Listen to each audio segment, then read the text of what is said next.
Hi guys, welcome to the first episode, the first real episode of the Adrenaline Junkie podcast. I keep calling it the podcast, the Adrenaline Junkie podcast. With what better person to launch this with than Super Greg?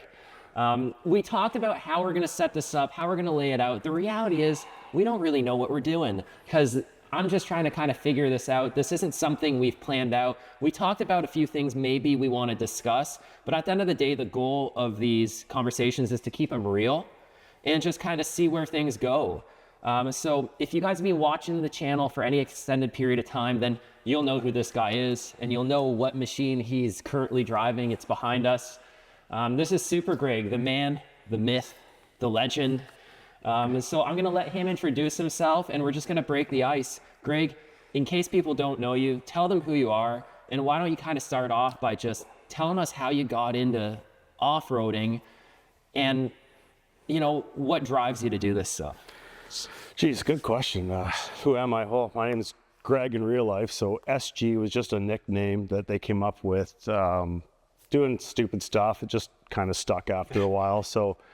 And that's a tough question. How did I get into it? And I don't know how far you really want to go back on that. I think when I was a little kid, about 8 or 9 years old, I had a lawnmower and I just wanted to go faster. So my dad got done work and I'm like, Dad, can you weld a bigger sprocket on this? And so doubled the sprocket size. So I could do wheelies with this thing. And I think it just evolved from there. I was always like a guy who just loved gearing on stuff. Did you grow up on a farm? Yeah, my whole life has been a farm. Yeah. So obviously that probably had a massive impact on the fact that you've always been around machinery, right? Yeah, I was always mechanically inclined. I had the opportunity to work on equipment. You know, I had the space to do it. My dad took the time to teach me skills, and then it just, you know, basically goes from what you're interested in from there. Yeah. So aside from that tractor, maybe kind of think about what was your first real entrance into off-roading in more of like a mainstream format? Did you get started on a dirt bike? Did you get started on an ATV? You know, the tractor was probably kind of what kind of gave you that thirst for more, but what was like that first real machine that you remember getting? So after that, I think it was like a CR80 back in the day, 1983 CR80. I'm showing my age now, I think it was. Yeah, and just going through plowed, muddy fields. This bike wasn't designed for that, but that's what I did with it and just kept riding and yeah. I mean, and to take a note from that, I mean, I think that it wasn't designed for that phrase. It's still something we use a lot. Yeah. I mean, you get by with it, but I just wanted to be outdoors, ride, and it's always been, you know, that passion of mine since then. And I think it's kind of escalated to this thing. So yeah, I mean, we'll dig into the side-by-side end of it shortly. I mean, you know, maybe before we do that, like, what do you do outside of, like, we're sitting in this big shop, there's a ton of really cool machinery around us. You've hinted at the fact that you grew up farming. Mm-hmm. What do you do as a job outside of you know, your passion for riding these days? Farming. We're predominantly farming, family-run business. We have a seed business as well. Just large scale family farming. You know, I think we're 45, 50 years now we've been at it. So we're well established in the area and, you know, it's a lot of work, but I enjoy farm mostly. Corn, soybeans, wheat, rye, millets, canola. We have cattle now. Yeah, things like that. Everything that, you know, makes sense here. And I mean, we touched on off-roading evolving over the years. I'm willing to bet that, you know, since being a kid and watching the farming industry evolve, a lot has probably changed too, because we tend to talk about that off camera, out on rides. Yeah. You know, you're always mentioning stuff about how farming isn't what it used to be. And what have you seen, you know, does that impact why you like to ride? Is riding your escape then? Good question. I didn't think about that one, but, I would say riding for me is just a way to enjoy more of the properties. I used to always work the land. I'd never go in the forest. I'm like, well, now is a way that you own the properties. You can actually make trails. You can do stuff. And the climate around here, because the population's growing, is, you know, people lose properties and they're like, hey, trails are now closed. So I want to establish trails, maybe long-term, for my kids and my grandkids, that they have really nice trails to use and enjoy on the properties. So So I need to take a chance here and say, like, thanks for doing that, because a lot of the content you guys have watched over the last 15 years on the trail riding videos, all the what we call local stuff, it's all Greg. For the most part, it's this guy organizing the trail systems, talking to other landowners and farmers that he knows through what he does, getting us the ability to, connect properties without using roads. He's out there taking advantage of some of this equipment he's got in his free time and maintaining these trails, building access, going in there and removing trees and stuff like that, so that we have the ability to go out there and actually enjoy these things. Because like without you, there would be nowhere for a lot of us to take our side-by-sides and get real riding. Over the last 15 to 20 years, in this general area of 2-hour radius of here, as far as we know it, public trail access is non-existent. It's definitely shrunk a lot. Yeah. It's a lot. And one of your comments about trail access, we hide trail access, right? Because, there's a lot of people who just buy machines at a dealership and then just go park on the side of the road and just drive around till they find something.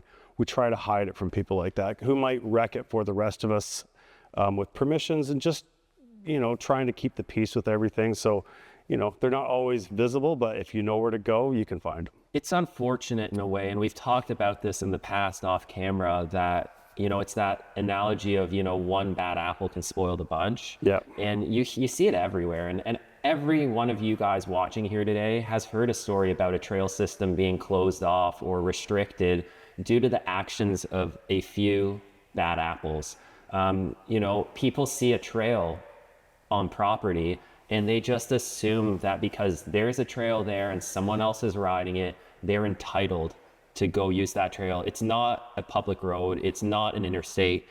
There's no such thing as entitled to use it. Somebody owns that property. And if you planted a field and then some doofus goes through that field rocking donuts or cuts right through the middle of it, we're talking potentially thousands upon thousands of dollars of damage, and that's coming out of your pocket, right? Yeah, it is. And we'll talk, because it's sledding season here too. It's always interesting to see a trail for side-by-sides and motorbike. Off camera, we've talked about this. But as soon as sledding season's here, it's like now you have an imaginary line between property and the sledders can go everywhere. Yeah. So it's challenging. I mean, up north is way different, but here there is a lot of pressure with people and just access to recreational trails, whether it's sledding, side-by-siding, which is very predominant here because we don't generally get that much snow. But it's always interesting, people, because we've had a lot of snow this year, to justify, hey, there's snow, I'm not really on your property. There's that imaginary line there. So somehow we're like drifting into this conversation of like, proper etiquette or land access or just sustainable off-roading. With the shift to these big side-by-sides over the last 10 plus years, you need a heck of a lot more space and a completely different type of trail system to have fun in one of these than on your 80cc dirt bike or on your 300cc Honda Foreman. Not to mention the impact these machines have on the ground underneath them is also significantly different. And when we compare to stuff like off-road parks in the United States, with an infrastructure, with a budget and stuff like that, think about it. There's times where we want to go out riding and Greg's just like, dude, we got to wait a week or two. It's too wet. You get 15 machines down one of these trails in the spring. What happens? Oh, it'll wreck it. It just wrecks it. Like, we have predominantly sand here. So if you have a really wet spring and you start trenching it down 15 machines, you might go down a foot through long sections. And it might be 10 years later, unless you go in with machines and physically fix that. So we just try to avoid it. And, the evolution of it is when I design trails now, they're for year-round use. And I avoid all the muskeg areas, all the swamps. We stick to the high ground. So, nobody really, as we get older, I don't want to be washing for hours after. You get enough mud, try to avoid mud. I've done enough mud with snorkeled quads, and we've done that for years. And this is kind of where we're at now with the trails. And I think people enjoy it better now. Like, there's more couples, there's more family atmosphere, there's more meals out. Like, the trails are evolving too, because quad trails used to be exactly that. They were motorbike trails maybe first, or a walking path. And then they go into quads. Now we're into side-by-sides, and it's like, well, now the side-by-sides have gotten even bigger. So the trails generally just keep evolving as the industry evolves. Yeah, and it's cool. Everything changes. People's lives change. We're getting older. You know, I remember back in the day we were riding with your son Colin. Yeah. And you know, he was barely a teenager. Yeah. And now he's got kids of his own. Yeah. And so like the machines are changing. Yeah. It's a natural evolution. You can't stop that anywhere in life. And as more people come into the hobby, it puts stresses on different areas of that, right? Whether it's trail systems or anything else, you know, whether it's pricing and availability. Yeah. You know, the goal here isn't just to spend the whole session talking about, you know, like trail rules and that, but I think it's important because these machines are pointless without a place to ride them. So, I mean, what else do you have on your mind? Like, you know, one thing I want to touch on before we leave the trail thing though is oftentimes people online will make comments like, you're wrecking the trails, you're rutting that out, you're wrecking it for the others. You own the majority of this land. So at the end of the day, we're there because we're allowed to be there.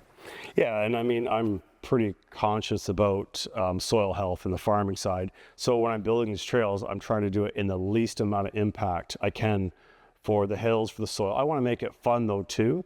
So when I design this stuff, I'm trying to make sure, you know, like there's some mud holes, hey, we got to put rocks in crossing municipal drains. I have a great relationship with the township. Hey guys, I don't want to cause erosion. I'll do the work, but can I cross the drain? They're like, yeah, great. Or like there's some videos I think you had of a big spring coming out of one of the hills after we were using it. Okay, we go back with a couple guys, we put in, I think, 20 railroad ties. We go to fix that so we can use it again year round without having those huge problems. So right, and you know, thinking ahead like that also means you're not in there maintaining it as often. You get to use it more often. Yeah. And we have to treat these trails, whether it's a public trail system, a private trail system, or anything else, think about sustainability. Think about the next guy. Think about next year, because we don't want to lose these trails because we want to keep riding them. We want to keep making memories and going out with our friends. It is an escape for a lot of us. It's an expensive hobby, but when you're out there and things are going well and you're with your buddies, you're not thinking price. It's worth every penny. It's smiles per mile. So. Yeah, and there's a lot of them. Yeah, right? And we've been lucky enough over the last few years to do some traveling. You know, I think a lot of people have seen us in West Virginia. They've seen us in Tennessee. They've seen content from Kentucky. They've seen content from all over Ontario. We talk a lot about, you know, trying to explore new places. I know a lot of people want to see new content on the videos. So like, let's transition to another question. You know, so far over all the riding that we've done in these side-by-sides, can you think of, you know, your favorite place you've been or something near the top of the list, or maybe tell people, you know, what do you consider your favorite type of riding? Because that might make more sense to like why you choose a specific place. Jeez. I really honestly don't have any bad experiences. Everything's different from West Virginia to Tennessee to the trails in Kentucky to north. I think you always know what the landscape is and you know what you're getting into, you know what to expect. You're there with your friends, you're there to ride. I love it all. Like I love met some awesome people. Amazing people to help us along the way. We help them and just great conversations.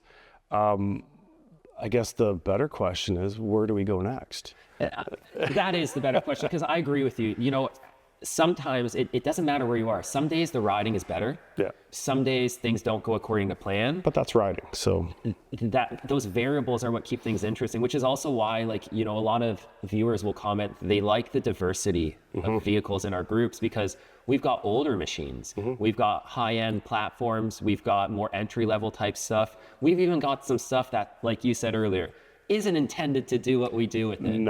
But we do it because you make use of what you've got. So I could think of a few places, you know, I'd want to go in the future, and I'm assuming you would. You know, there's those bucket list places, like, you know, if we're talking about the United States, you know, we love technical stuff. We love rock crawling. We're not huge fans of mud.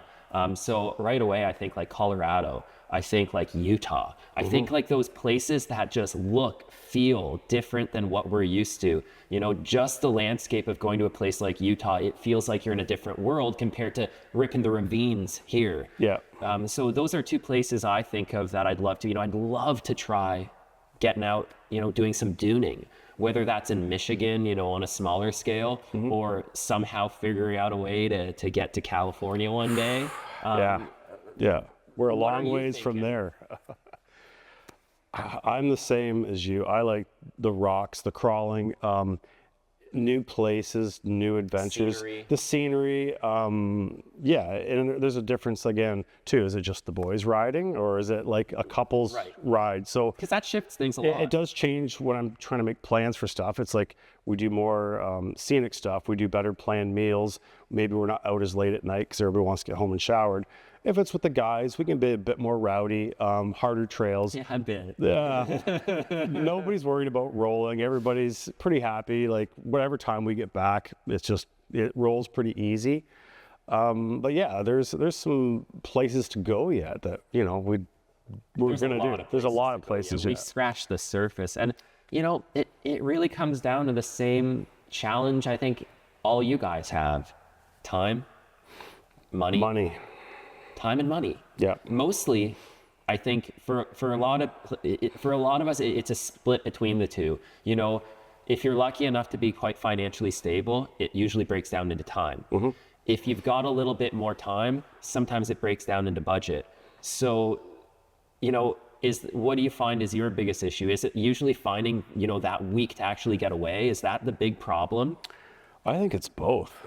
Because you're busy working, right? Trying to make money to afford the time to do this, right? So it's a tough balance. Anytime we're out in this, and don't take this the wrong way, it costs money. It's an expensive sport. Especially if you want to push it. Yeah, I mean, you're going to have carnage, right? I mean, even when you don't try to have carnage, the carnage comes. And that's why, you know, sometimes you hear us talk in the videos, we'll have a bit more of a laid back ride. We don't go out searching for carnage. Carnage tends to find us. Yeah, I mean, you don't have to look too far in the trails if you want to find it. And it just depends on your group. Like sometimes we have, let's say it's a nice spring day in April and the sun's out. First day here at 20 degrees Celsius for you guys in the US. That's our temperatures. And everybody's just got great spirits and there's a great energy. And people are just like, let's send it. Yeah. Let's go. And that makes for some great footage. Those are the stuff killer too. videos. Yeah. It's the energy. We've always focused on bringing content that's real. Content that's not really scripted in any way. Do we plan a ride? Sometimes we plan a few destinations and we let the day unfold, and how we get there is how we get there. But it's the energy. Sometimes everything just goes right. Yeah. And we've been on those rides where it's still a good time, but you come back and you don't have that same feeling of fulfillment. Yeah, I agree. Yeah. And it's still a good time. You don't complain, but sometimes you come back from that ride and you're like, oh, I got my fix. I'm good. Yeah, you're I'm good. Yeah, like if I come back from West Virginia, Tennessee, like I don't need to ride for a month. Like I got my fix for a while and I got to do a lot of repairs. Yeah. So, yeah. So another one, let's not forget, we live in Canada. Most of you guys know that. Yeah. Canada's a beautiful country when it comes to geography. None of this content is related to politics. So we're just going to focus on talking about what riding we have to offer. And, you know, personally, I know a lot of people have commented saying they'd love to see more Canadian riding. And I myself would also like to explore more areas in Northern Ontario. I mean, I've got a bucket list item for me for many, many years was to get to British Columbia and Alberta and ride out there. And, you know, although it seems like it's in Canada, that's a way longer trip for us than going to Tennessee or West Virginia. So, you know, I'd love to get out there, but that really comes down to a big mix of huge money logistically. It's logistics Just is the getting issues.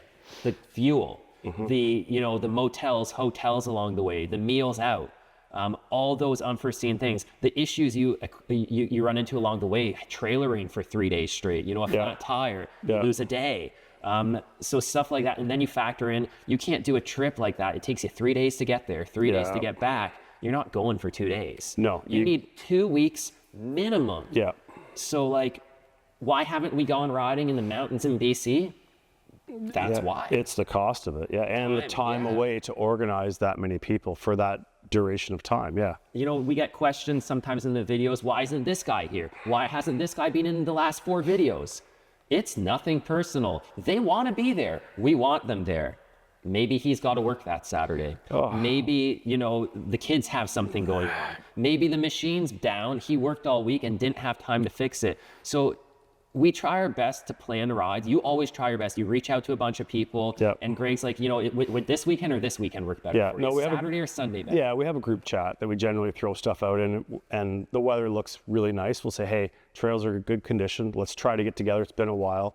But yeah, life gets busy for people. Grandkids, you got changing work schedules, you got machines that are broke. Weather changes. I mean, and the more people you have, I think, you know, we'll still ride if we're missing a few people, that's fine. I mean, we probably won't go if there's less than 3 or 4 generally. But at the same time, we've said this too, you know, sometimes you get those rides where Greg's like, yeah, we'll have a smaller ride, you know, it's like 6, 7 guys, 18, 19, 20 machines later, you're like, oh, we can't go there anymore. No, it does change because I'll have stuff planned that's super hard. I'm like, okay, we're in a small group of guys. We can spend some time doing winching and being technical, and then you see who shows up, and then it's like, well, I got to change where we're going. This isn't going to work today. Nobody's going to be happy. Everybody's going to be upset. So then I plan something that, hey guys, we're still going to be back at 5 or 6 o'clock. Everybody can do their own thing, but just try to keep the peace, right? Because nobody wants to be stuck in the trails till midnight because, you know, we picked the hardest section to do with too many people who maybe weren't skilled to do those trails. Or we just can't budget the time for it because when it takes you 20 minutes to, you get to an obstacle sometimes and there's no going back on some of these trails. You have to hit it. And if every single person needs to winch and it's a 15 to 20 minute ordeal on each one of them, it's a lot different with 5 guys and 15 guys.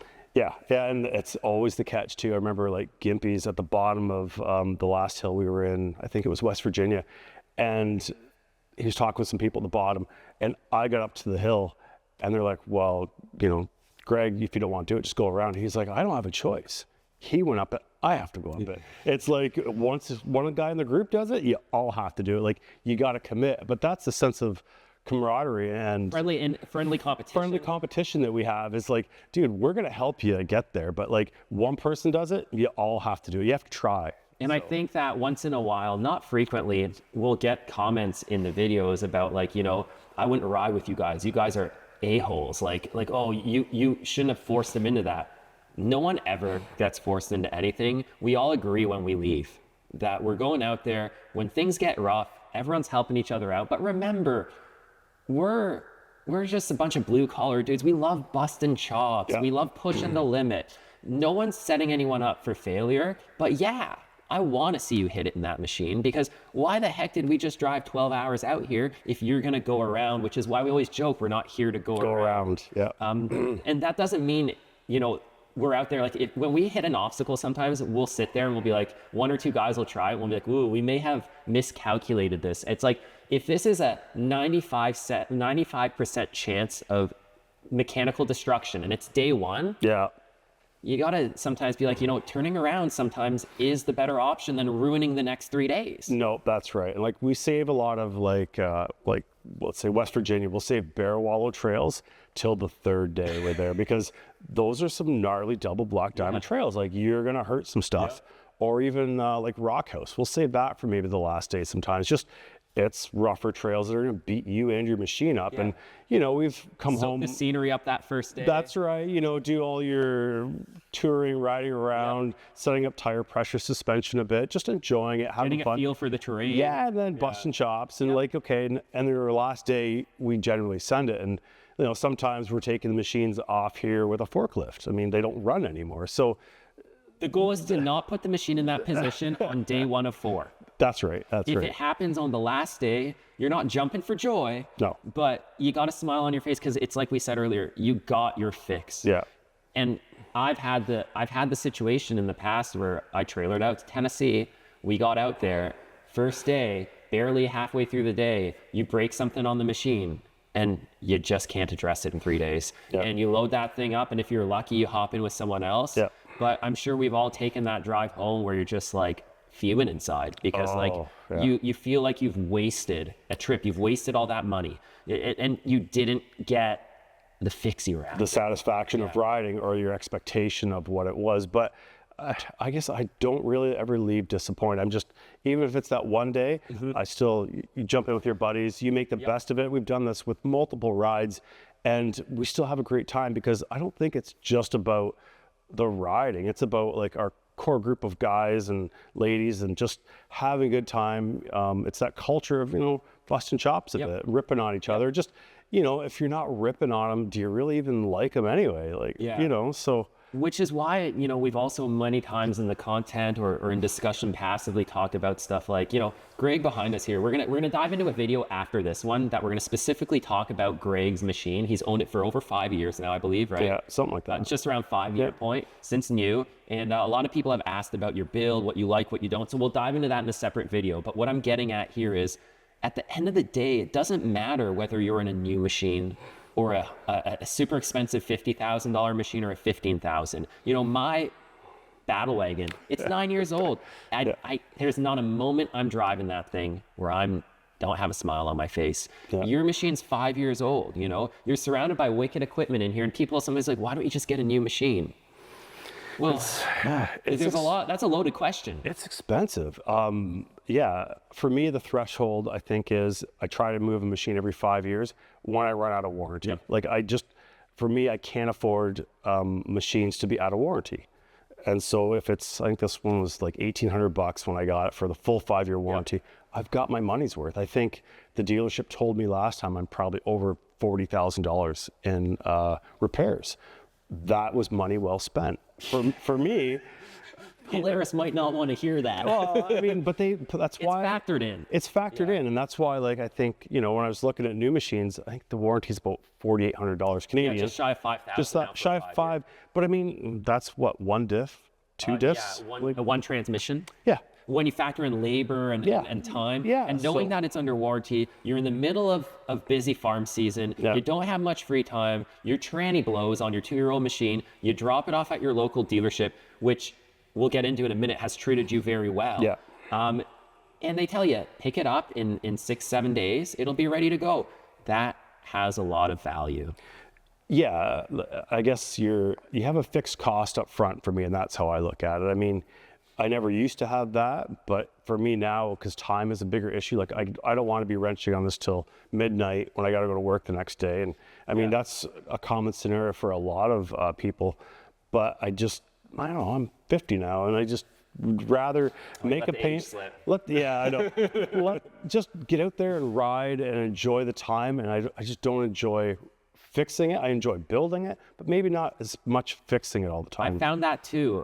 So I'm almost 40, so you got a few years on me. But I remember when I was in my mid-20s, I found a lot more joy and happiness of wrenching on my stuff. There was different priorities in life, and I didn't hate wrenching. I still don't hate installing upgrades and stuff like that. But that monotonous maintenance, or I knew I shouldn't have done that stupid thing I tried to try. I knew better, and now I got 6 hours of wrenching to do. And those are the times where it's just like, I'd rather be riding. So I feel that too. And it's evolution. It's like we talked about earlier, things change, right? So here's a really important question that comes up a lot. We get access of what's your favorite machine? What's the best machine? I don't think we can answer that, but one thing that I've always told people is, if you agree with us on a lot of the stuff like time, money, buying a machine and having the warranty, a relationship with a dealership, is that something, when you're buying a machine, should you just be buying the machine, or should you, if you're buying new with a warranty and you expect after sales support, should you be putting a lot of weight on deciding who you deal with, in your opinion? Let's break it down. For me, is maybe 5% of your time over the course of 5 years is spent with the sales of that machine, making sure you get the right machine for what you're doing. The other 95% is with the service department. Are they 2 hours away? Did you maybe get a deal for $200 or $300 less 2 hours away, but you should have paid, the extra $200 for 15 minutes away? You're pinching pennies when it's that 5 years of service. For me, that's what matters. And I got a great dealership that they're really realistic about. They know what I do. they're like, hey, this is, if you're breaking stuff and don't abuse it, but it's like you naturally wear it out or it's broken. They've been great at covering it. And that's why like my last 2 machines have been Polaris. Yeah. They've treated me really well. I feel, and I've said this before, and I really feel that the way Polaris stands behind their product is near the top of the game. And I also feel that sometimes you hear stories from people, they're denying everything. I need to put this out there, and I don't mean this as a hit at any dealer, but the most important part of your warranty work being covered is whether that middleman, the dealership, is advocating for you in a proper way. Most of the time, warranty stuff gets pushed away because either there's not enough info provided, or when they get denied, sometimes the dealership needs to be like, hey guys, can we, maybe we asked the wrong question. Is there a better picture we can send you? Can we open some dialogue and see if you can work with us? We think that actually this is a warranty issue. If that dealership at that says that, they denied it, and they don't go to bat for you, you're now getting you're getting the bill. Yeah. So just want to circle back for a minute, because I don't think we touched on why I picked Polaris in the first place. Oh, yeah, why'd you pick Polaris in the first place? And I just thought about that. And I did some research. I went around to Kawasaki, to Yamaha, and I think for me, what got me on the Polaris was I said, okay, how do I replace the belt in the trail? That's a simple thing. How do I clean the rad out when I'm, end of the day, washing it? My access, my serviceability, removable seats, and the seating position I liked in it for me. Like, I'm a tall guy like you. So those certain things, with me and the wife were looking at them, that's what made me say, hey, this is where I want to be. I like it's simple. I thought it was well engineered, not overly complicated or fancy, and I really liked that about it. When I started with it, I think now everybody's got accessible belts. Everybody's got things sorted out from, say, 10 years ago. The gap between all these brands has really shrunk. It's really shrunk, yeah. There's still pros and cons. It's personal preference, I think, a lot anymore, really. It's like everybody's personality. You have personal preferences. Maybe the dealership, Can-Am dealership's closer than your other one, and your buddies all ride Can-Am. Well, then you can swap parts. You have a bigger used part inventory between all your garages.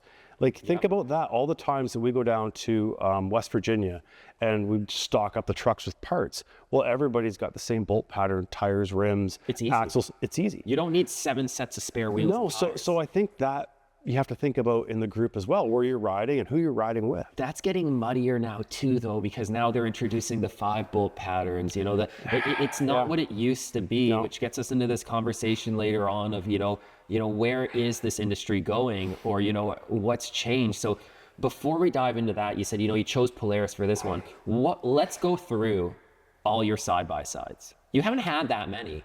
Nope, just the 2, the 900S and then this one. And if you guys have been watching this channel for a longer period of time, at least 6 or 7 years, we still talk about Greg's 900S like it was legendary status. The amount of times you rolled that thing, the places you took it, the overall reliability of that 900S chassis. It was just indestructible. And it didn't have enough power to hurt itself. So it was really nimble, good turning radius. You could fit into a lot of areas. Log jumps were good. It was just a good feeling machine. And that's, it was great. I think I went through 2 or 3 roll cages out of that. And then I finally got the kicker bars in the back because, apparently I like to be upside down. So we've got video evidence of that. Yeah. But no, that's kind of the first kick at the cat. And then, things evolved from there. Then all of a sudden you have machines like this introduced. Yeah. So. And this was a massive, massive jump from your old machine. But I remember when you first got this, there was a bit of time there that you needed to adjust. The throttle response of that 900S was instant. Yeah. I remember when I got my Razor Turbo, they're not laggy, but they're not naturally aspirated response. There's that little bit of hesitation. You need to pre-plan that throttle application. And, the size, the weight, the way the power comes on, the fact that you can't just hold it foot to the floor on everything or it'll tear itself apart. Yeah. So, there's still sections of trail, the tight stuff in your ravine trails and stuff like that, where I still think the 900S, look at Gimpy, he had that 900S for years. Yeah. And then it went through multiple people. It's still alive. It's still out there riding. Yeah. his dad's got the 1000S, similar. We've had it to West Virginia. It's been all over. Yep. It's reliable. You never see those machines having catastrophic failures. No, I think the power to weight ratio is really good on those. And that's maybe some of the differences between, because I had people before with the 900S say, hey, there's no way you're going to keep up to us. Like, just give me a chance. And I think the difference they underestimated because they were driving higher horsepower, heavier machines, is maybe they accelerate faster, but they got to slow down way faster in the corner because they're carrying more weight. They're wider. And they're wider. And you got to watch trees and stuff. And then the 900S is just, you're almost always on the gas. Like, it's a very smooth in and out of corners transition. And I mean, this thing, you just can't smash the gas and go. The 900, you can just smash the gas and it's just going to kind of take you where you need to go. That's not to say that, having that turbocharged power on tap when you need it isn't great. It's a luxury. Yeah. It really is. Because, I mean, we get to some hills, you got some videos of it too, where the KRX or, Blue Box without the turbos have hit these hills and they just come up short by like 10, 15 feet. Yeah. And it's just that raw power of wheel spin that gets you that last bit. But at times we've seen these machines with more power actually put themselves in a position where they can't put the power down. You get a wheel spin scenario, and then you look at something like a KRX with, half the horsepower, making it up because they're able to plant that power to the ground. You see that on a 900S. It doesn't waste power in wheel spin. Yeah. It puts that power to the ground in traction. So it's this, like it's a 50-50, It's really hard to say. So answer this question, is there a perfect machine? There isn't. I think there's enough machines. It's a perfect machine for everybody. Yeah. Like, I think this perfect setting too, right? Yeah. Because what you get for mudding, this is what you get for short course versus what you get for trail riding. Yeah, I mean, it's unless you're always going to be in the dunes or always going to be in the mud, it's hard for us to find an overall machine because, we do overlanding. We do probably 1 or 2 trips a year. Me and the guys go out for a few days. And we'd like to do more of that.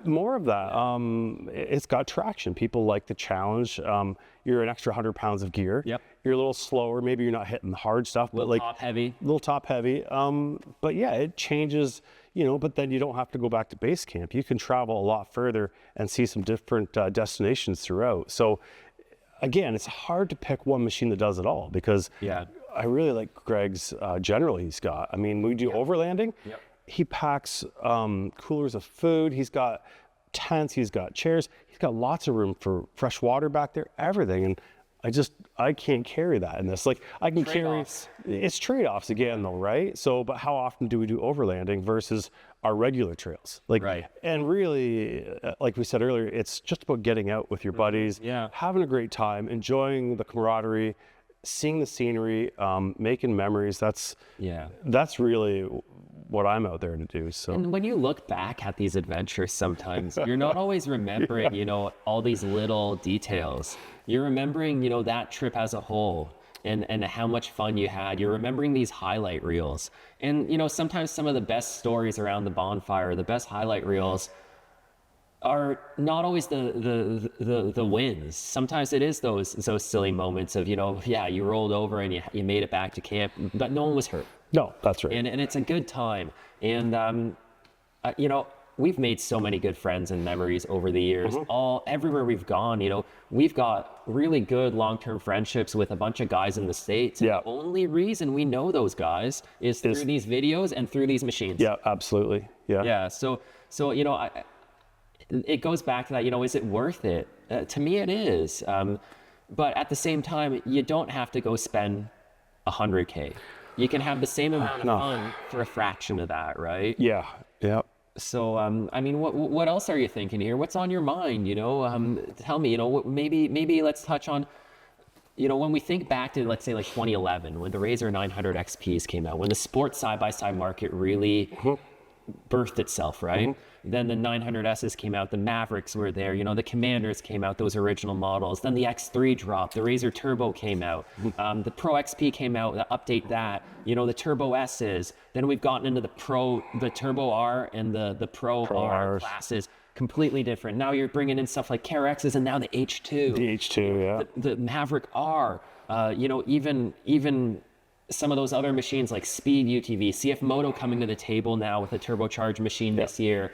You factor in like some of the utility models of today are more capable than the sport models of the early 2000s, you know? I think that leads you to think like, you know, what's next for you? First of all, like, where do you see this industry going? Are we on track? Are the brands in your opinion right now, are they chasing dyno numbers and stats and fancy stuff? Have things gotten too complicated? Is there too much tech? Like, give me your opinion, because I think a lot of people, whether they're thinking about getting into the sport, upgrading machines and deciding what to get, like, based on what you know now, you know, is the industry going in the right direction? Do you feel it's healthy? And if you are going out there now, you're going to be replacing this machine. One day, what do you replace it with? Based on this conversation, you're telling me it's not an easy decision. No, just a lot to unpack. Yeah, so like, just, you know, there's no right way to bite off a chunk, but like, just jump in there and tell me, like, what do you think of the industry, and how does that impact your decision on the next machine you think you're going to get into? I think it's kind of like farming. When I break it down, it's technology driven, because you know, some of the stuff is the electric sway bar disconnects. Super cool feature for guys like us. Yeah. Because you're always riding a different stuff, and like to have the option to do it. I like the dynamics, and I don't like it in some aspects too. So the technology is pretty cool. Just the geometry, the suspension, everything's come a long ways from where it used to be. So that gets you out maybe in the trails being more comfortable, maybe doing harder hill climbs, maybe, you know, exploring more. I think the manufacturers don't get off track too far, because I think they have enough study groups and surveys that they don't want to make the ship in the wrong direction, because they can lose it pretty quick. So I think they have a good feel for what the demand is. But you know, in the end, just get out and ride. I don't care what you ride with, get out and ride. And then to touch on my next machine, because I've been struggling with this. We've talked about this so many times on rides. I love my machine. I really like the Pro. So before you dive into what's next, here's a question. And you know, we touched on it earlier. People are like, why you wait so long to get a machine? And we've said this so many times. When you get a machine, it doesn't matter whether it's the top model or the lower end. You're buying the foundation of a house. Yeah. You're buying a building block. And then you need to do what you said. You need to build that machine specific to your needs, your expectations, your budget, your riding style, and where you're riding it.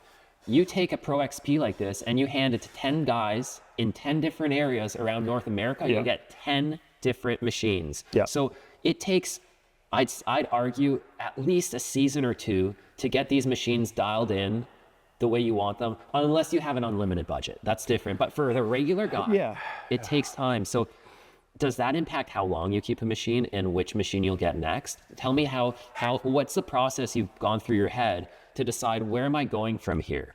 I think for me, because I mentioned my age earlier, and I'm like, I still want to send it. I still want to do like the rallies. I still want to do some events and challenges. So I don't think I've lost that drive or that spark to compete yet. So I'm probably leaning towards more of a Pro R. But the other side of me is like, hey, you know, I love the rides. I love the overlanding.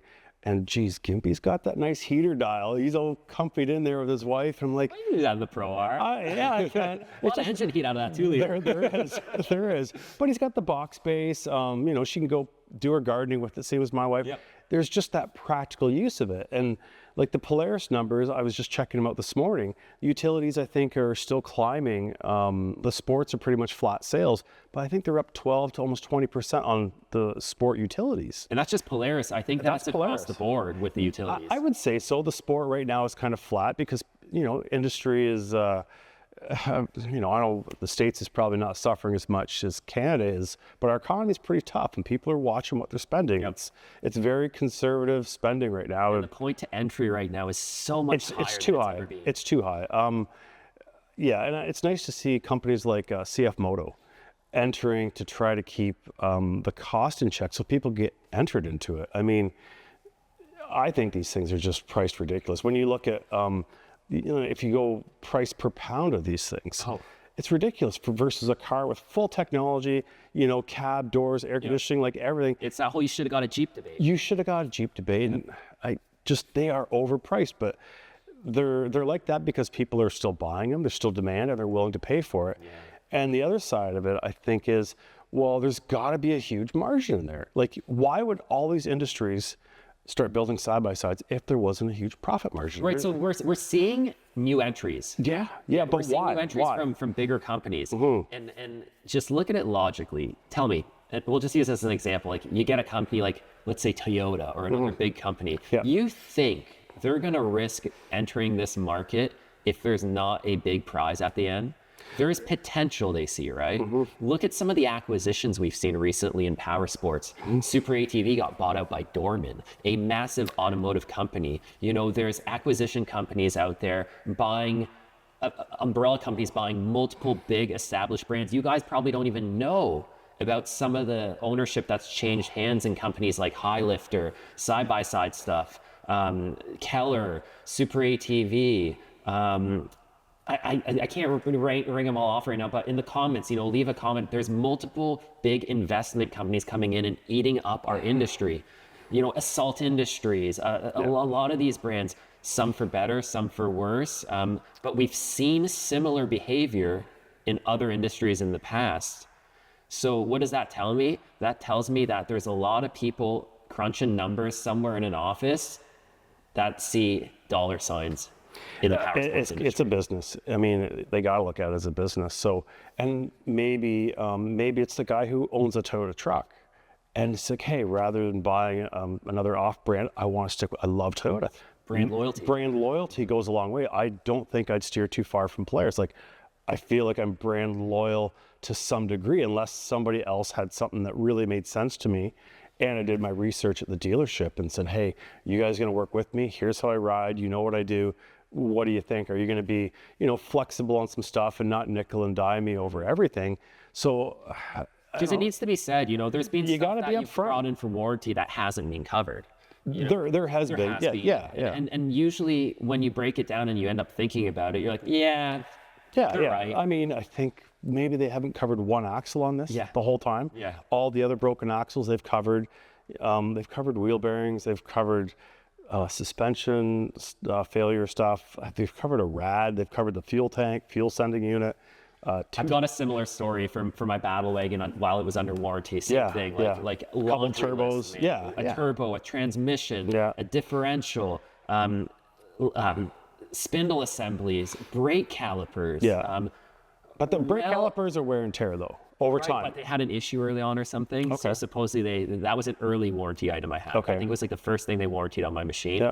But like still, it's well more than I spent up front on that warranty. It pays. I mean, again, but Polaris would consider us maybe high users of the product. There's other guys that don't have a single warranty. That's right. Maybe a lot of the cottage country to the north of us here where we ride, buy a side-by-side. They don't need the bumpers, the winches, the skid plates. They want to park the car, take it up to the cabin, go fishing, and that's great. I mean, but those guys would be at the other end of the spectrum. But that's what makes the warranties work. It's a law of averages, right? You might take in 500% of what you paid. But that guy is buying it just in case something serious happens, an engine fails. And I mean, those are the machines we want to buy used. That's right. Still got 3 years of warranty on it, and you barely use it. Where do I sign? Right? But I mean, so I guess that gets you into the fact that keep this in mind. When you're buying one of these machines, you have to be ready that you're going to invest a few more $1,000s that first year. You don't have windshield. A lot of them still don't even give you a winch. The skid plates they send you with are far from ideal. Wheels and tires, like realistically, I don't see a machine out there on stock wheels and tires for much longer than a few months. In our riding style and group, for sure. So, do you have a favorite modification or something you'd recommend people doing on a machine like this? What's the mileage on this unit right now? I think I'm close to 15,000 kilometers. 10,000 miles almost. Yeah. Over 5 years. And we don't do a lot of road riding. No, not terribly, I would say. No. Here and there, but the majority of that, I'd say 75% of that mileage is likely on a trail. I would agree. Whereas, sometimes you see these high mileage machines and people are doing a lot of commuting in them. Yeah, but I mean, I'd love to commute in this more if I could. I mean, just I love spending time in it. That's right, and I just like being in it. Me too. It's a lot more fun than, hopping in your pickup truck if you're just going 15 minutes into town. Yeah.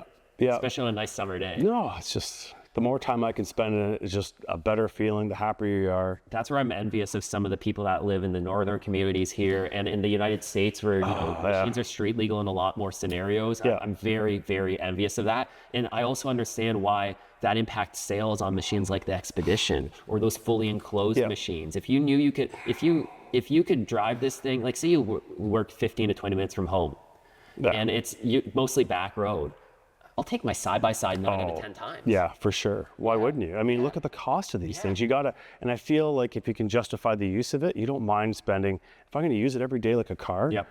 Yeah. It makes it a bit easier to justify and swallow, right? It is, yeah. And those are easy miles. Road miles, fire roads, and those are easy miles. 2 miles on some crazy rock crawl like trail, in the mountains is like the equivalent of like 250 miles of road riding. Right? So, and I know if you guys watched one of the previous episodes, I talked about, the pros and cons of buying new and used and what to look for in a used machine where to kind of go back to that, it's like, it's not a car. You don't look at the odometer because a machine with 400 kilometers that's being swapped 6 times versus a machine with 4,000 kilometers that's been, hit rail bed its whole life with regular oil changes. I know which one I'm picking. Yeah, no, that's right. And that's what's scary about buying used sometimes. I understand that it's a huge risk. Yeah. Which is why, like you said, you want to buy a new machine. You're going to spend that premium because your intention is longer term ownership. You're going to keep your next machine for 5 years minimum. It's 5 years. I just kind of I'm going to spend the money on the machine for 5 years. I'm going to drive it. I know what my fixed costs are for the most part. And again, like, you have that risk buying that used machine. Are you gonna get a Pro R? Commit. No, I don't want to commit. Yeah, I still. So tell me, okay, if it's not a Pro R, do you have one or two? I'm like, it's weird because I really like the Expedition. I like the platform. Would you like to lay over an Expedition? That's where because it always comes down to that, and we've said this like. What does the Expedition look like upside down or on its side? And am I ready for the cost of that damage? And that's where I'm like, then I'm back to a Pro R. But so maybe long term, I think, okay, my next machine should be a Pro R because I still want to keep sending it. And I just like the naturally aspirated motors are great. And it's the next level of performance again. And then maybe after that, I'll calm down. And I saw the wink. Did you see the wink? I saw the wink. So okay. Just throwing this monkey wrench in there then. Okay, so you buy a Pro R. Okay, great. There's so many well-priced used units on the market right now. I mean, like, you probably look once in a while. And I've seen multiple machines on Marketplace, nice machines, well upgraded, in good shape, look good. And 6 months. 7 months on Marketplace, price reduced, and I mean, some of them are getting to the point after their third price reduction where they're almost priced reasonably. Yeah, they're almost back to reality after the COVID pricing, right? So would you ever maybe consider getting that Pro R, and then when you're doing an overland trip, you could pick up a 4-year-old General that's maybe lightly used or maybe needs some maintenance, and then you have that machine that you could also justify using here on the farm, doing some surveying or whatever. Like, I think in my head, because I've had the luxury over the last few seasons of having multiple machines. Multiple machines, yeah. You know yourself now, could you ever function with one set of tires? Realistically, you always are missing something, right? Yeah, like, because we're going to so extreme terrains, I think, and that's why. Like, one tire works really well in a set group of terrains, whereas that same tire struggles. Like, a Rockzilla in spring muck, you might as well just stay home. Yeah, there's videos of all that and stuff from the trails. They just plug up, right? So my question is, like, I've understood this, like, having that other machine also lets you take the direction of that one machine in a different way. You can set it up for more trail riding and endurance, and the other one for comfort and cruising. I thought about that because, like, you get the best of both worlds. My problem with that is all the maintenance and the time. I kind of want one unit that fits all. If You it's, have to maintain that secondary unit as much. I don't find myself maintaining my 4-seater close to as much. I have two. I have the Hulk in the shop, the Arctic. You still have the I still, like, Tristan rides it, and I ride it once in a blue moon, but like, dude, I don't want to go fix that and then come back and comparison. Well, I know, but still, I think it's the space it takes in the garage. One's barely getting used anymore. This one's still getting used lots. I think I still just want one and done. When I load it up into the trailer, I just want that one unit that's a well-rounded package for what I'm doing. Focused on it, yeah. I'm focused on it. I know the maintenance is going to be great on it. I can just dial it in rather than, oh, geez, I'll take this one because that one's broken. Well, so I have the problem right now where I have 2 machines and 2 broken machines. 2 broken ones, so it backfires. Double trouble, yeah. And it's exactly what you're saying. Yeah. Because you have this, like, the first one messed up, and I'm like, that's fine. Don't worry about fixing it right now. Yeah. The second one, like, the second one had a little issue. I'm like, oh. Yeah. Now I'm like, whoa, you're so lucky to have 2 machines to fix. Welcome 2 machines to upkeep, 2 machines to pay insurance on. Yeah. So. Yeah. Welcome to the side-by-side world, really. Welcome to life. Yeah. You know, you have one kid, then you throw another one in the mix. And you're like, who thought this was a good idea? Yeah. Then you have a third one. Yeah. Colin. Yeah. Well, hey, you know, the process can be pretty fun, right? Yeah. But, you know, and just to close off that point, the pain of selling this unit. It's okay. This thing's seen some battles. It's rough around the edges. Mechanically, though, it's pretty excellent. dialed. Yeah, all the bushings. You know, Steve at D3 did all the shock work. The shock work. They're brand new, basically. Now. Yeah. The shock therapy springs on it. Wheels, tires, enclosure. Yeah. Like everything is. It's got all new bushings front to back. A-arms, trailing arms, it's radius complete. rods. Yeah, it's complete. Yeah. So it's like, man, when you crunch the numbers of what you've spent on this build over the last 5 years and the realistic sum you can expect to get used or trading in, makes you sick to the stomach. It really is. And I understand why people don't want to let their used machines go. Yeah. It's painful. Well, because if you're going to go back into the used market, it's better to know what you have, right? Did the guy swamp it? Back to your comment about that, I had a brand new Can-Am Outlander 1000, and I was bombed through the creek at the Marizan farm down there, and I got into some deep water, swamped it. I had like 10 hours on it. Brand new, took it out, towed it back, didn't, drain the oil and pop the spark plugs out. Yeah. But that's never the same machine after that. No, it's so, never. But again, like, I don't know, just you never know what you're getting secondhand. I think we've all, don't lie, we've all sold something in the past where we're like, I'm selling this because it's a problem. And, I try my best always to be very transparent when I sell a machine. I try to price it realistically. Yeah.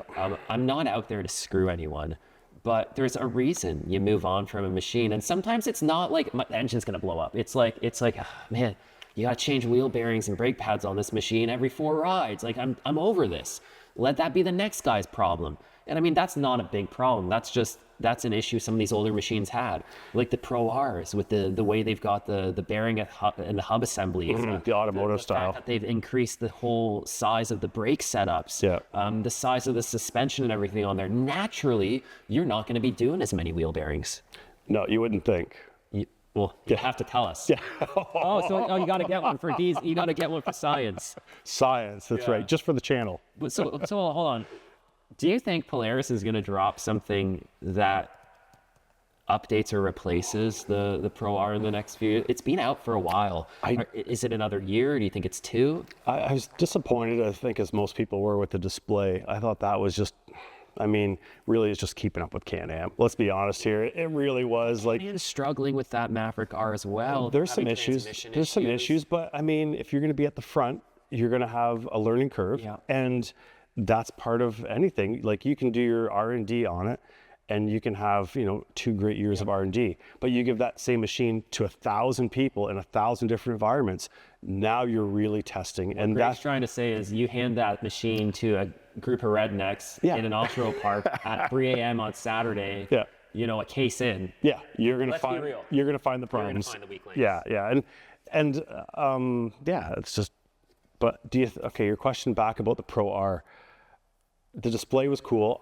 I would probably, if I was looking, spend the money on that model. if I was looking at the Pro R, let's say you're 2025, 2026, and there's $1,000 difference for just the display, would I buy that? The answer is probably yes. At 1,000, yeah. At 1,000, yeah. You get a 1 year newer machine. So when you go to sell it, it's a year newer. And then you also get that bigger display. And I'm usually the guy leading. I nav, like I'm probably 25% figuring out pass and nabbing. Don't forget the sway bar is cool. The sway bar is cool. It is cool. Yeah. Because we all pull our sway bars. Yeah. But there's times in my head when I'm ripping around where I'm like, I wish I had that thing. The high speed stuff. Yep. At the Jamboree, I brought it with me for the Jamboree. I'm like, we're going to do the barrel racing. I'm like, that would be cool to put in. Yeah. And I just never did. Yeah. Yeah. It was just like, as a meat. But having it on a flip, then. we'd be using that a lot. Yeah, you would. Yeah. But those guys that are into doing some other types of routing maybe won't utilize that much, which goes back to that there is no perfect machine. No. So I'm going to throw one more really, really loaded question on you right now, and you have to answer. No choice? Yeah, no choice. Best brand. And in your mind, based on everything we've talked about, if you had to make one choice off the top of your head, what brand would you walk into a dealership right now and buy? I don't think I can answer that because, any Chevy, Ford, Dodge guy is going to be brand loyal. I think It's okay to be brand loyal. This is your opinion. for me, I just go with what works best for me in my environment. And I said earlier about the dealerships, product You weren't support. able to answer earlier when I asked you, I just, what other machine are you thinking of? It's something Polaris. I think I'm drawn to Polaris because of the warranty, and I guess the Pro R isn't that much different than this. I like the platform. I like the seating position. For me, and some of the parts transition over. Not many. Support. Yeah, you have tons of aftermarket support, and I think those are some deciding factors for me. But I mean, it's my money. I can spend it where I want. Everybody else, spend your money where you want. H2, would you consider that over the Pro R? Or no? Geez, that's a hypothetical It's question. a hypothetical question, yeah. It would be, I would have to drive both and say, hey, which one do I feel? If they were the same price, I'd probably still pick the Pro R because it's been around longer, and maybe I feel a little bit better about Polaris's frame geometry. I think they have it really dialed in. It has that you're molded as part of the machine when you're riding it. Now, I haven't driven the H2 yet, but that's just how I feel in the machine. I'm like one with the machine. They have the ergonomics of it are really good. So The Polaris is a leader. I'll answer the question. I'll answer the loaded question. If money wasn't a thing, and if I had the budget at this time to allow me to buy a flagship model, most of which are priced within a pretty close spectrum, right? They're as competitive. I personally still think one machine that is the most well-rounded for everything, that has the highest level of performance, aftermarket support, dealer support, warranty coverage, and all that, hands down, I'd be buying a Pro R. And I know some people call me like, oh, you're driving CF Motos, or oh, you really like that H2. Had fun. I'm loving the CF Motos. I'm really pumped to try a Z10. I'm really pumped about the Z10. 3-cylinder turbo, Fox live valve suspension. They're starting to throw punches. Yeah, but it doesn't really matter what you drive anymore. It's about getting out there and doing it. I mean, great if people can afford that budget of like a brand new Pro R, but dude, I won't buy one. I can't afford it. It's too expensive. I can't afford it. I would be switching over already if the prices were better on the Pro Rs. But by the time you buy one, let's say like Canadian, they're probably 60, right? If an Ultimate, Probably a bit north of that with the warranty and everything. Yeah. oh yeah, maybe 65. I don't know. Yep. But then if you start building it, bumpers, tires, rims, you got the rock sliders on it, skid plates, and here we ride all season, so full enclosure. Toolbox, coolers, if you've got Spare belt, you're just about gonna kiss 100 here. windshield, yeah. And who drives $100,000 vehicle these days? Canadian dollars. Canadian On dollars, yeah. top of that, things here are priced a few percent higher than the US, so it's not a direct comparison. And we're taxed higher. And we're taxed higher. So I know sometimes you guys will say, don't use these figures literally. Yeah. Price them out in your area, because if you're based in Europe, oh man, those prices are going to be even higher. Yeah. I looked at the prices of some of those high-end Can-Am ATVs in Europe. Oh, you're in Italy. Well, I just looked online because I'm interested. Okay. And it blew my mind when you factor in import duties and the average income in those areas. Yeah. It's insane. So yeah, if I had the budget, I would love to go out and buy a Pro R. So many people like, Julian, why aren't you in a Pro R? Should I be? Yeah, but guess what?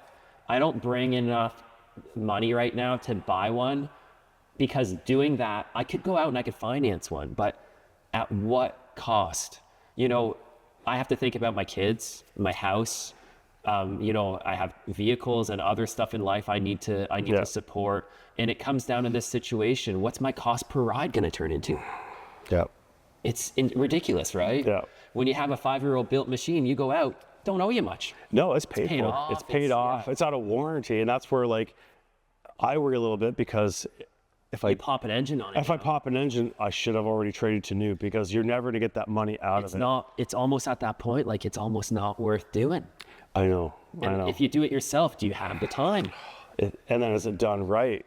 And is there going to be, and you know how those jobs are, you dig into it and you find something else, and you've got to address it, because what you're already in here. Are you not going to address that issue? It's kind of like opening up the walls of a house, right? Yeah. You always find more stuff. I know. These are terrible for that. Yeah, your $10,000 reno is a $100,000 reno. Yeah. Do it right. Yeah, but like, you know, you like to do it right though. Well, do you want to open that wall again in 3 months because you were too cheap, right? And then do it right the first time. Yeah. I mean, yeah, do it right the first time, because like time is money. I don't think you have a doubt that if you got a Pro R, you'd love it.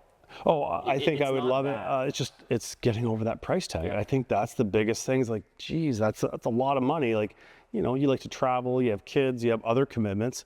That's a lot of money to spend for recreation, because you need a truck, you need a trailer, you have your repair costs. It doesn't just stop with the machine. Maintaining the truck, maintaining the trailer, maintaining like the machine, fueling it all. It's expensive. I mean, if you go to the level that a lot of us are at, but I mean, it doesn't have to be either, because you can get an entry-level 900S that's maybe 5 years used.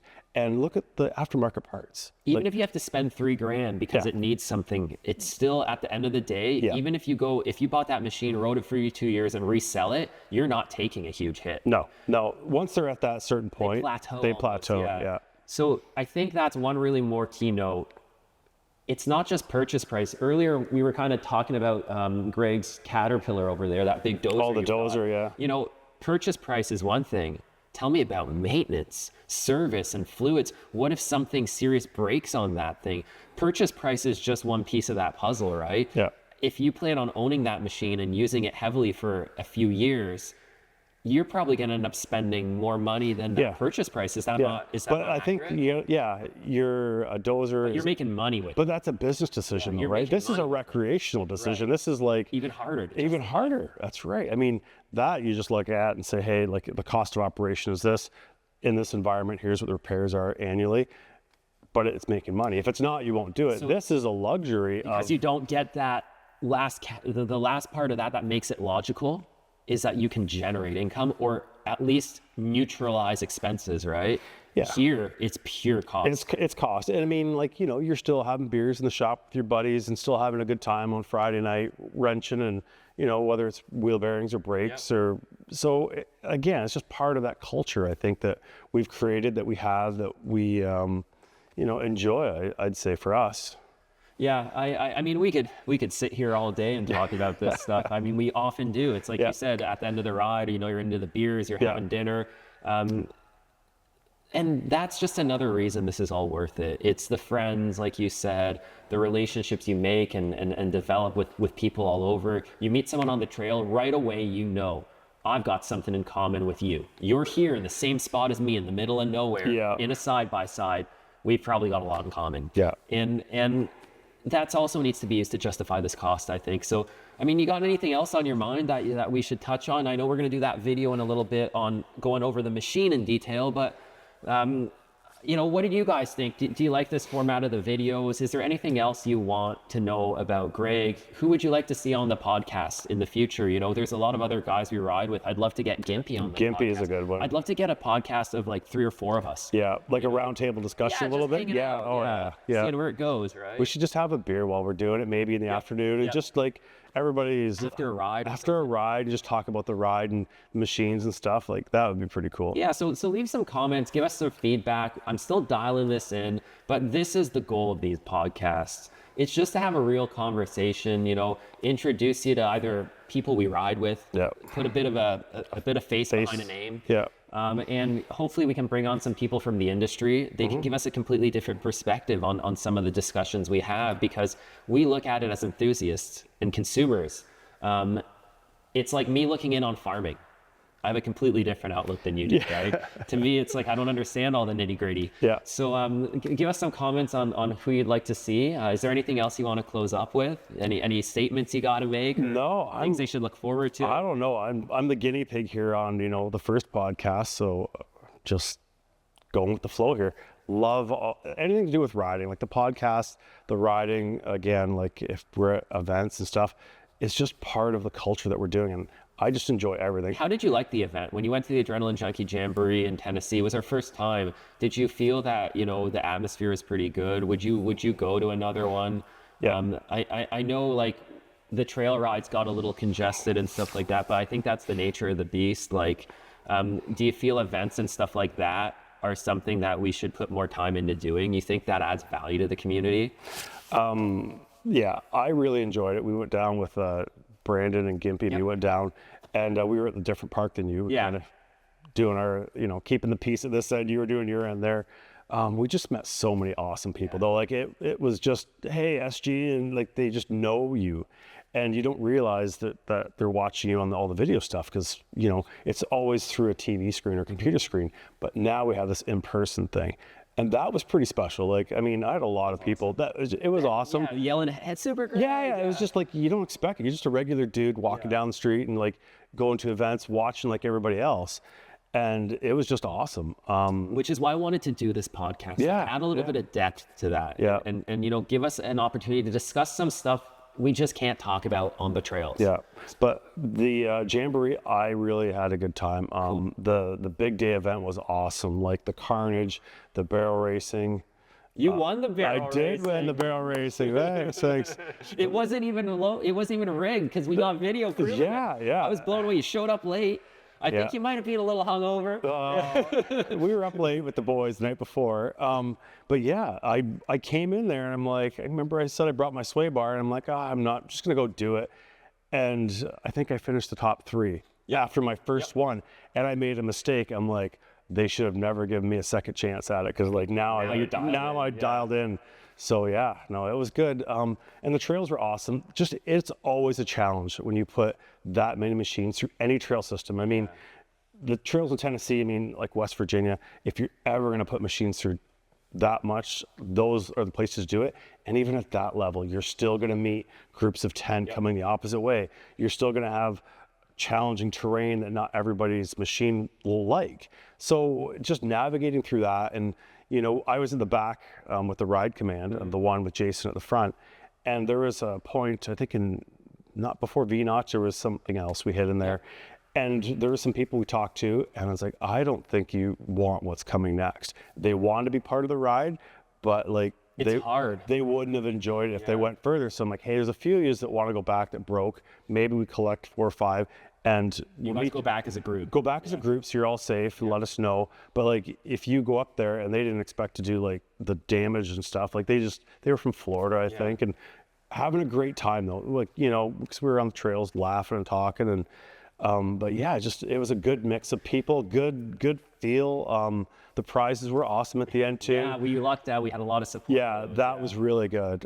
Gave the trailer away. That was awesome. That was cool. Like there was so much good stuff. Just a good feeling, like being with like-minded individuals, and yeah, it was just awesome all the way around. Awesome. Well, I'm super pumped you came out. I'm super pumped so many of the people watching came out, and I'm hoping this year we have a lot of fun. We'll be doing the event again, the Adrenaline Junkie Jamboree. It'll be in September at Ride Royal Blue. I'll post all the specific dates on the website and in the future content, but it's going down. We're already planning it. So, you know, I learned a lot. Yeah. We're going to improve on some places we maybe fell short, and just keep trying to grow things. We thought about doing 2 or 3 events, and then after reflecting on it, I've never been about quantity. I thought, you know what, let's focus on one event. Let's focus on making it good. Do it right. And let's make it the best it can be and plan it properly. Maybe in the future when we get a bit better at it, we can look in doing maybe more than one. But I think right now I'd rather focus on doing one well than two decent. No, I agree. I think people would enjoy that too. Yeah, so we'll do that. We'll do the event in September. We'll have a lot of fun. And I hope you guys enjoyed this. Leave us some comments and some feedback. Make sure you subscribe to the channel. Check out the riding content if you haven't done so already. If you're still watching this far into the video, we appreciate the support. I mean, we've just been rambling on here. I don't know if we touched on all the topics we wanted to. Oh, there's still tons more though. So. You want to see another one? We can do it.